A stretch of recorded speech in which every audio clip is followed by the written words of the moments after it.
इसलिए जो राम के साथ जो रहे हैं, महाराणा के साथ जो रहे हैं, हमें उनकी सबकी बात करना चाहिए। और ये जो कुछ भी हो रहा है अज्ञानता में हो रहा है। तो इसलिए जब मुझे कोई क्षत्रिय तो मैं उससे क्षत्रिय हूं, ये मेरे लिए गर्व का विषय है। लेकिन हम सबको लेकर के चलते हैं, ये उससे ज्यादा गर्व का विषय है। अब जो न चलना चाहे ना चले, हमारे साथ जो हम लेकर चलेंगे, और ये हर आदमी को करना चाहिए। ये तो सब बाद में बड़ा विभाजन हुआ, डिवीजन हुआ, पहले तो ये सब था नहीं। तो बिना समाज को लेकर के चले किसी का भला होने वाला नहीं है। और रहा कुटुंब की बैठक, क्या सवाल है आपका? कुटुंब की बैठक हुआ, विधायक शामिल हुए, वो भी सब क्षत्रिय समाज से थे। अच्छा, परिवार बनाया है। उनका एक भोज था, ये मिलने मिलाने का तरीका है। लेकिन अच्छा होता कि उसमें कुछ और लोग रहते तो अच्छा होता, थोड़ा अच्छा रहता। आगे अगर मेरी बात उन तक पहुंचेगी तो वो आगे जो बुलाएंगे वो सबको बुलाएंगे। जब आप जाएंगे अगली बार अगर निमंत्रण आपको दिया जाए तो उस बैठक में आप जाएंगे? जाने में कोई दिक्कत नहीं है, लेकिन अपनी बात कहेंगे। अगर अवसर आएगा तो अपनी बात कहेंगे।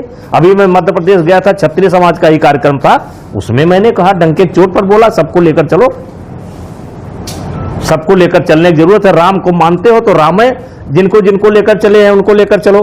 भाई कितना टुकड़ा करोगे इस देश का, कितना बटोगे?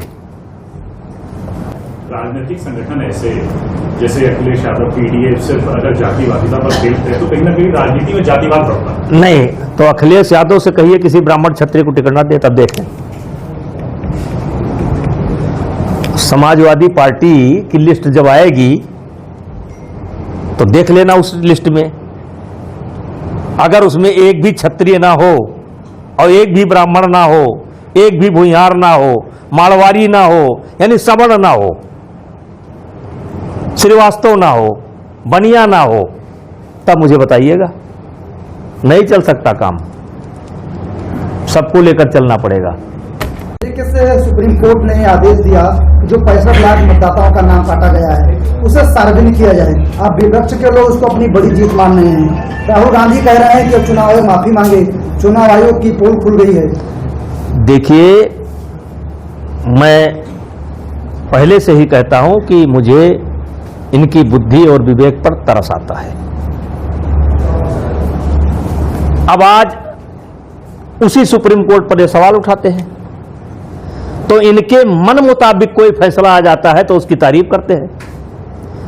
ये चुनाव आयोग पर सवाल उठाते हैं, इनके मन मुताबिक रिजल्ट आ जाए तो ये तारीफ करते हैं। तो ये कहां खड़े हैं, जाना कहां चाहते हैं, रास्ता क्या है? और ये देश का दुर्भाग्य है, क्योंकि हमारा लोकतंत्र ये कहता है, हमारा भारत का संविधान ये कहता है कि विपक्ष सशक्त, मजबूत और बुद्धिमान होना चाहिए। तो आज ना बुद्धिमान है ये, ना सशक्त है ये, और ना मजबूत है ये। आज बिल्कुल बच्चों की तरह हरकत कर रहे हैं और हिंदुस्तान की लगभग सारी अपोजिशन की पार्टियां इसी बच्चे के पीछे घूम रही हैं। जो 65 लाख मतदाता जो सूची से निकाले गए हैं बिहार में, इस इलेक्शन की जो चर्चा हो रही है, आपके पुराने एक्सपीरियंस के अगर मैं आपके अनुभव की बात करूं, क्या ये नॉर्मल होता है या इस बार कुछ विशेष आपको लगता है? देखिए, हमने तो वो समय देखा है, हमने तो वो दौर देखा है कि वोटर लिस्ट जब हम लोग इलेक्शन ऑफिस से लेकर के और उस वोटर लिस्ट को हम सर्विस कर देते थे, अपने एजेंट को पकड़ा देते थे, और चुनाव के दिन जो वोटर लिस्ट जाती थी उसमें पन्ने गायब रहता था। और हमने तो वो दौर भी देखा है कि वोटर लिस्ट में नाम था, वोटर लिस्ट में नाम था और ऐसे एक टिक लगा दिया गया था, टिक लाल स्याही से एसडीएम लगा देता था। हमने वो चुनाव लड़ा, बलरामपुर से मैं जब चुनाव लड़ा तो मैंने देखा कि वोटर लिस्ट लेकर के जो एजेंट बैठा है, पार्टी के एजेंट बैठे हैं, चाहे वो कांग्रेस के हों, चाहे सपा के हों, चाहे भाजपा के हों, हमने अपनी आंख से देखा है। और वहां जो अंदर लिस्ट थी वहां रेड लाइन और वो वोट नहीं पड़ता था। यही कुसुम चौहान बलरामपुर नगर पालिका की अध्यक्ष थी और लोकसभा के चुनाव में उनका नाम नहीं था, और मौजूदा अध्यक्ष थी और नाम नहीं था। यही हमारी पत्नी जिला पंचायत सदस्य का चुनाव लड़ी, सांसद रह चुकी हैं, और फिर वोटर लिस्ट से नाम काट दिया गया और उनका पर्चा कैंसिल कर दिया गया। तो वो दौर हम लोगों ने देखा, हमने नहीं देखा, सबने देखा है, लेकिन धीरे धीरे धीरे धीरे करके कमियां सुधार हुई, और मैं कह सकता हूं कि अब पारदर्शी व्यवस्था है। इतनी पारदर्शी व्यवस्था, अगर कुछ कमी है तो और करने की जरूरत है, लेकिन शाम को नाम रहता था, जो लिस्ट दी जाती थी उसमें नाम रहता था और पोलिंग पर नाम नहीं रहता था। ऐसे रेड लाइन तरीके से आप भी एक क्षत्रिय प्रवीण हट भाई उनको नेताजी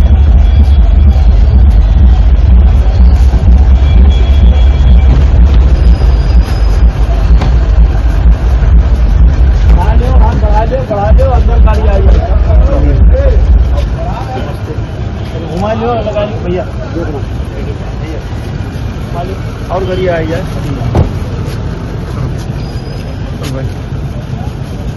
और आ जाए, बढ़ाओ यार, आगे से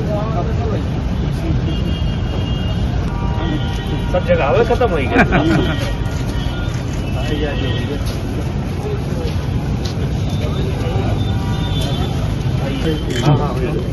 हाँ मालूम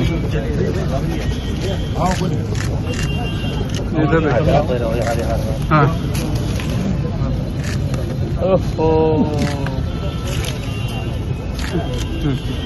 अरे साइड से प्लीज, अध्यक्ष जी कहाँ गए? अध्यक्ष जी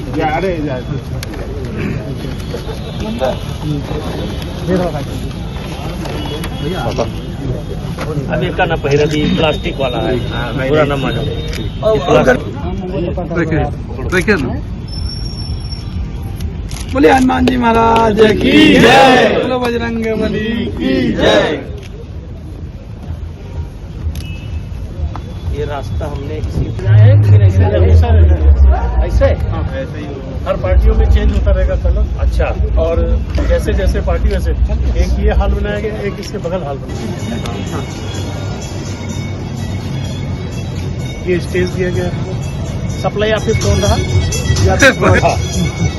यही हम आए थे परमिट बनवाने सीमेंट की। देख लीजिए, हाँ देखिए हाल भी देखा अध्यक्ष जी आप जम रहे हैं। पूरा वाटर को करा दिया। यही सप्लाई ऑफिस है, यहीं से मैंने देखा है, कुत्ता भूख रहा था यहाँ। जिस तरीके से पूजा पाल का निष्कासन हुआ, सपा ने निष्कासित किया, कैसे देखते हैं इसको? देखिए, ये समाजवादी पार्टी का स्वयं का मामला है और स्वयं का निर्णय है। अब वर्तमान समय में समाजवादी पार्टी में कोई रह करके अगर मुख्यमंत्री जी की तारीफ करेगा, भाजपा शासन की तारीफ करेगा, तो स्वाभाविक है कि पार्टियों को अच्छा नहीं लगेगा। तो पूजा पाल ने जो किया, उनकी आत्मा जो बोली उन्होंने किया, और समाजवादी पार्टी ने एक पार्टी का जो रूल है उस हिसाब से काम किया। क्या ये तिलमिलाहट नहीं है जैसा हो गई? अब उनकी अंतर आत्मा से उन्हें इंसाफ मिला, उनके पति को न्याय मिला। देखिए, मैं यही तो कह रहा हूं, पूजा पाल के पति की हत्या अतीक द्वारा की गई ऐसा बताया जाता है। इस निर्णय को आप कैसे मानते है? हैं? जो निर्णय हुआ इसको आप इसको हम बहुत बड़ी घटना नहीं मानते, बहुत बड़ी घटना नहीं मानते हैं। अब पूजा पाल स्वतंत्र हो गई, अब वो जिस पार्टी में जाना चाहे जाए, और उन्होंने जो किया अपने पार्टी का अनुशासन बनाए रखने के लिए किया कि आज अगर इनके साथ कार्रवाई नहीं करेंगे तो कल कोई और करेगा। और किसी ने कहा, कहा रहीम कैसे निभे केर बेर को संग, का रहीम कैसे निभे केर बेर को संग, वो डोले रसाप ने उनके फाटत अंग। अब पूजा पाल की एक पीड़ा थी। अब योगी जी ने या भारतीय जनता पार्टी की सरकार ने जो एक्शन लिया उससे पूजा पाल को राहत महसूस हुई, उनको लगा कि मुझे न्याय मिला है, तो वो वहां कैसे रह सकती हैं? क्योंकि समाजवादी पार्टी जो है उसकी स्वयं की राजनीति है। तो जो मुख्यमंत्री की तारीफ करेगा, जो भारतीय जनता पार्टी की तारीफ करेगा, उसके लिए सपा में कहां जगह है? नेताजी पीडी प्रधानमंत्री नरेंद्र मोदी ने 15 अगस्त के स्वतंत्रता दिवस के अवसर पर लाल किले के प्राचीन से आरएसएस की तारीफ की। प्रधानमंत्री जी आरएसएस की उपज है। प्रधानमंत्री जी आरएसएस से कभी दूर नहीं रहे हैं। आरएसएस की समझ है, वो प्रचारक रहे हैं, कई साल उन्होंने काम किया है। अब ये कहिए कि लाल किले से तारीफ की तो शायद 100 वर्ष या कुछ पूरा हुआ है। कितना पूरा हुआ है? 100 पूरा हुआ है। तो उस अवसर पर उन्होंने तारीफ की कि 100 वर्ष इनके पूरे हो गए काम के। लेकिन कांग्रेस ने पलटवार कर दिया और कह दिया कि इनको भागवत की कृपा की जरूरत है, तो 75 साल की उम्र में प्रधानमंत्री बने रहेंगे। देखिए, कांग्रेस को कोई भी जिम्मेदारी से नहीं लेता है और कांग्रेस अपनी कब्र खोद रही है। और कांग्रेस को उतना दुख नहीं, उतना दुख कांग्रेसियों को नहीं जितना दुख मुझको है।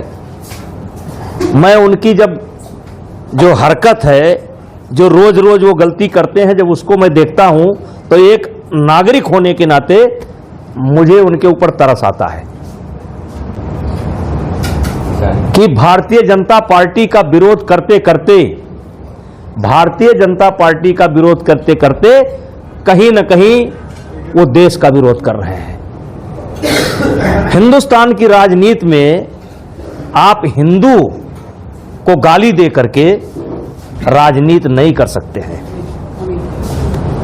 हो सकता है किसी देश में आप राजनीति कर सकते हो, लेकिन हिंदुस्तान में रह करके, भारत में रह करके हिंदू को गाली देकर